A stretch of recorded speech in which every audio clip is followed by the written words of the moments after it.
The screen goes black. Every single internet connection in an entire country, 25 million people, vanishes in seconds. No emails, no government communications, no propaganda websites, nothing. North Korea, one of the most isolated nations on Earth, just got even more isolated. And sitting in a cramped apartment 7,000 miles away, a 28-year-old with a laptop watches it all unfold in real time. But how does one person bring down an entire country's internet? And more importantly, why would they risk everything to do it? Rewind 3 years, San Francisco, 2011. Park Ji-min isn't his real name, but it's the one he uses online. Second-generation Korean-American MIT dropout, cybersecurity consultant by day. His parents fled North Korea in the 80s before he was born, crossing the frozen Tumen River in winter with nothing but the clothes on their backs. They never talked much about what they left behind, but Ji-min found the letters in a shoebox when he was 16. Letters from his grandmother, smuggled out through China, each one more desperate than the last. The final one arrived in 2009. After that, silence. His grandmother died in a labor camp, suspected of having contact with defectors. That's all it took in North Korea. One accusation, no trial, no appeal. And the regime kept broadcasting to the world like nothing happened, their propaganda machine running 24/7, telling citizens how blessed they were, how the rest of the world envied them. Ji-min couldn't sleep for months after learning what happened to her. He'd lie awake running scenarios in his head, each one more impossible than the last. What could one person possibly do against an entire totalitarian state? Then Sony Pictures got hacked in November 2014.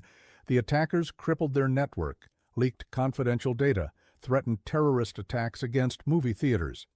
U.S. intelligence attributed it to North Korea's cyber warfare unit, retaliation for a comedy film mocking their leader.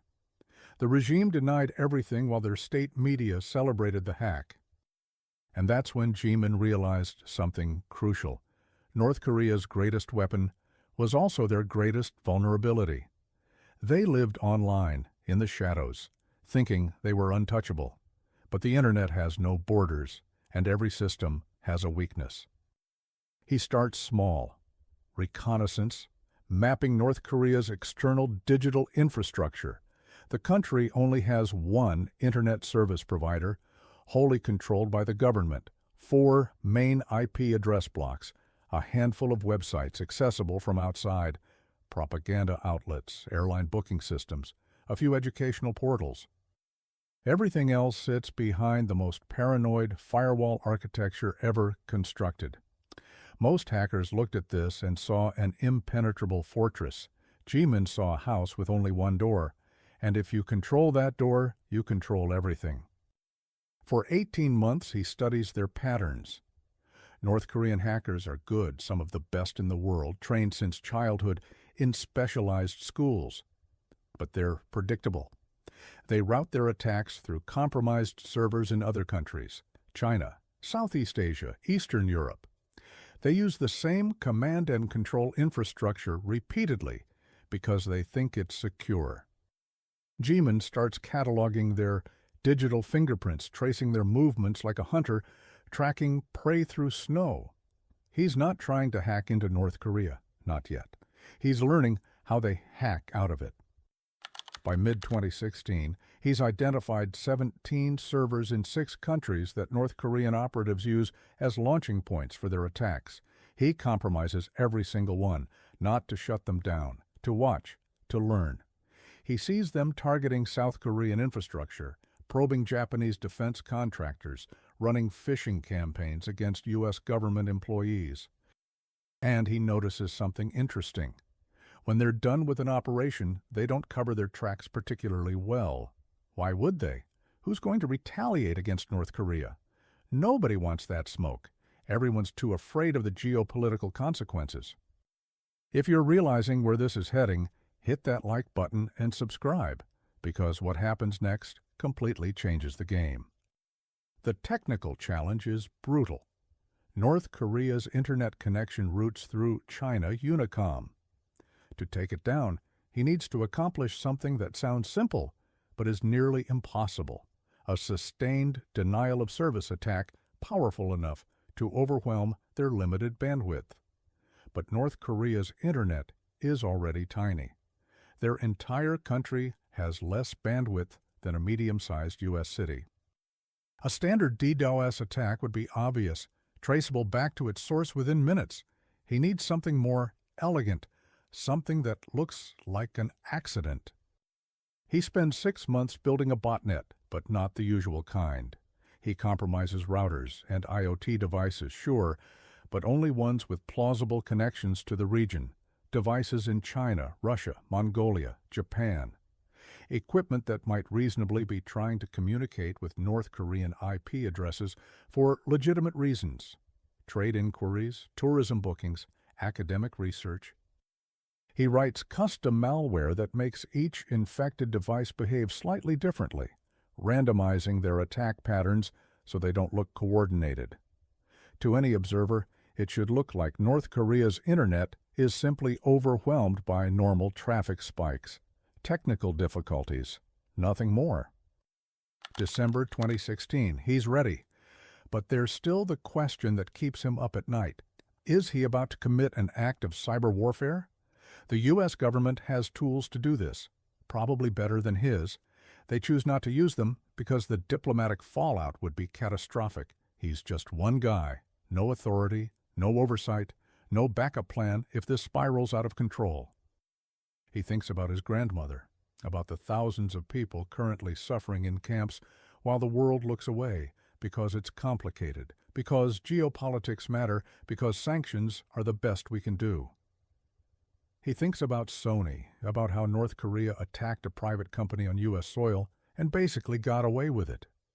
On December 22nd at 8:47 p.m. Pacific Time, he activates the botnet. The attack doesn't start all at once. It builds gradually over 3 hours, wave after wave of traffic converging on North Korea's internet gateway. At first, nothing visible happens. Their network is designed to handle small-scale attacks. But Jimin isn't running a small-scale attack. He's simulating 300,000 devices all trying to connect simultaneously, each one retrying when connections fail, exponentially multiplying the load. It's like trying to pour an ocean through a garden hose.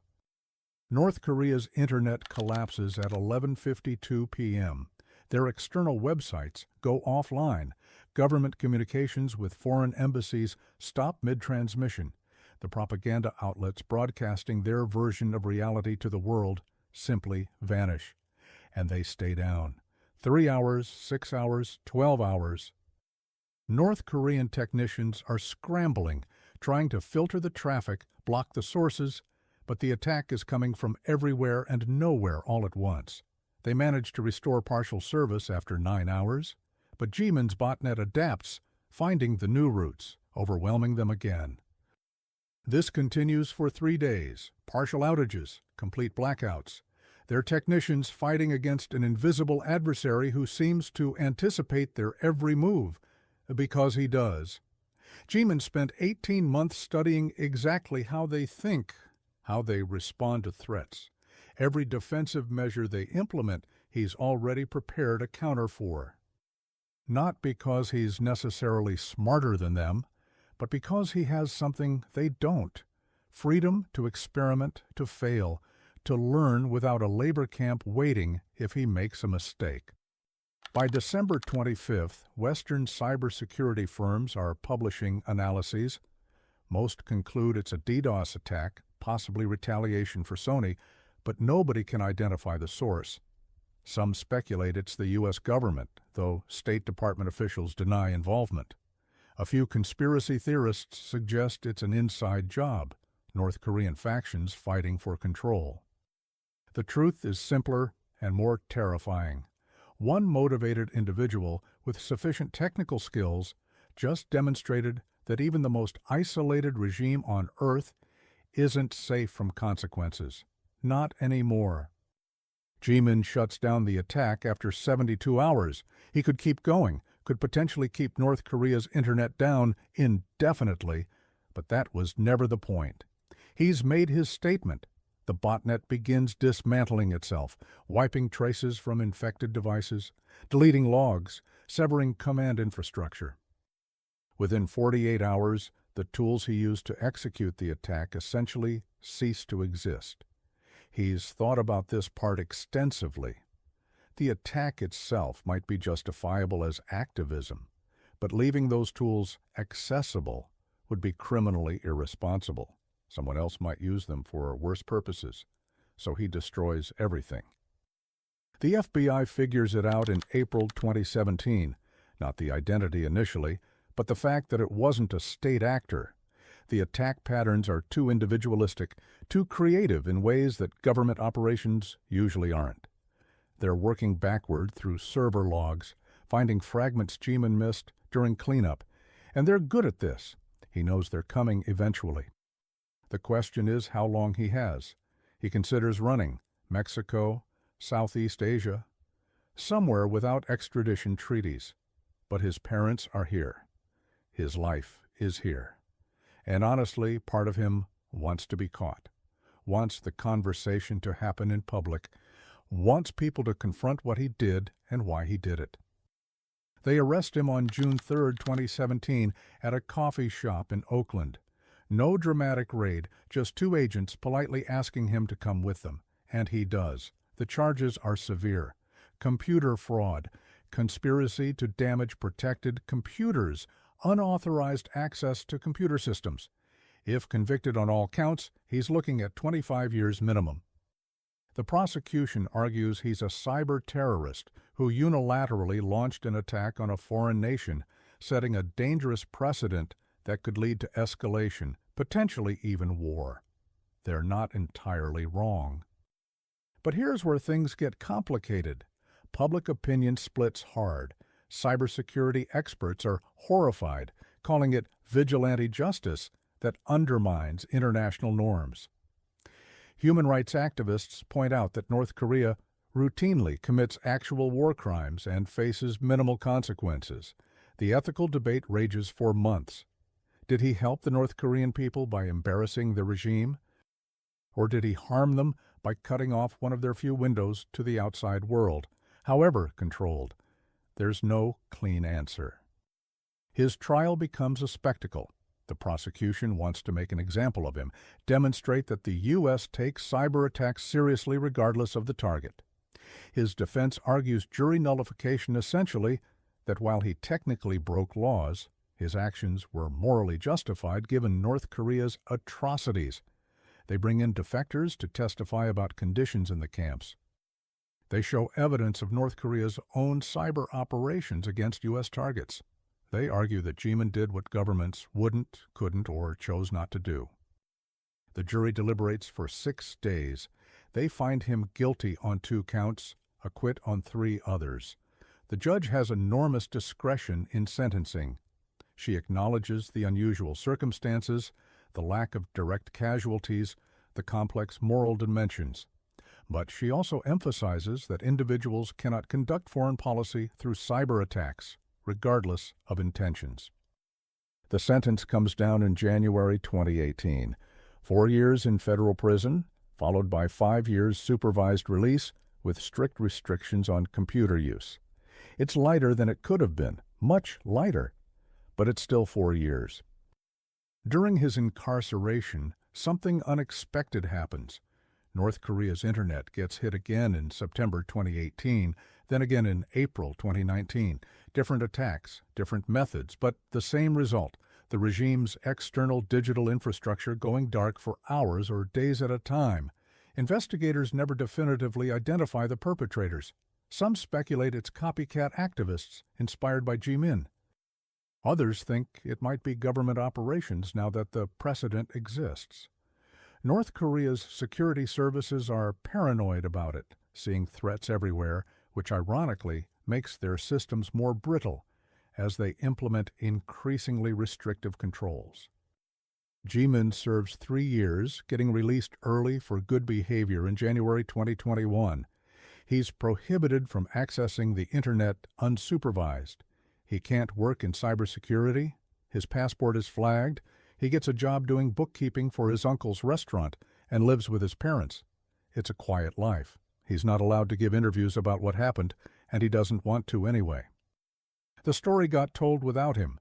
People formed their opinions. Some see him as a hero, some as a criminal. Most don't think about him at all anymore. But here's what did change. The conversation shifted.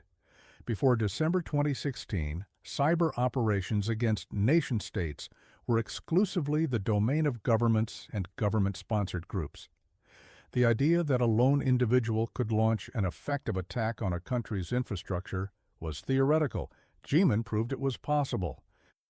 And that changed the calculus for a lot of people, activists, hacktivists, even other governments reconsidering what's feasible. North Korea still operates online. They still run their hacking operations.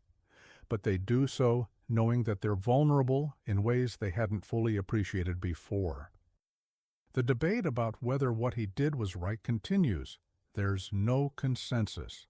Some argue that attacking infrastructure, even digital infrastructure, crosses a line that shouldn't be crossed by private citizens. That way lies chaos, everyone becoming their own judge and executioner. Others point out that oppressive regimes rely on passivity, on the calculation that the cost of resistance is always higher than the cost of compliance. And maybe sometimes someone needs to demonstrate that the equation can flip, that tyrants aren't as safe as they think. As for whether it actually helped anyone in North Korea, that's impossible to measure. The regime didn't fall. The camps didn't close. People are still suffering there today under one of the cruelest governments on earth. 3 days of internet outage didn't change that fundamental reality. But it did something. It showed that their fortress has cracks. It gave people talking about North Korean human rights a reference point for what's possible when someone decides the status quo is unacceptable. And it forced intelligence agencies worldwide to reconsider their assumptions about who can do what in cyberspace. Those changes are subtle, diffuse, hard to quantify, but they're real. Park Ji-min is 38 now. He still can't use computers without oversight, which in 2025 means his life is significantly constrained. He reads a lot, volunteers at community centers, helps new immigrants with paperwork using the one laptop he's allowed, which is monitored. He doesn't talk about North Korea much anymore. When people recognize him, which happens occasionally, they usually don't know what to say. Some thank him, some lecture him. He mostly just nods and moves on. His grandmother is still dead. The regime that killed her is still in power, and the world keeps spinning, complicated and messy and resistant to simple narratives about good guys and bad guys. The FBI still watches him. North Korea's intelligence services probably do too, though he's not worth the risk of trying anything on U.S. soil. He's a footnote now in the larger story of cyber conflict, proof of concept that individuals have more power than we sometimes acknowledge. Whether that's inspiring or terrifying depends entirely on your perspective, maybe both.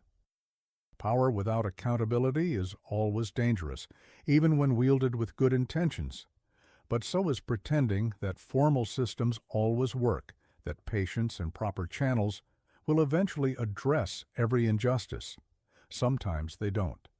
And then someone makes a choice that changes everything and nothing all at once, and we're left trying to figure out what it means.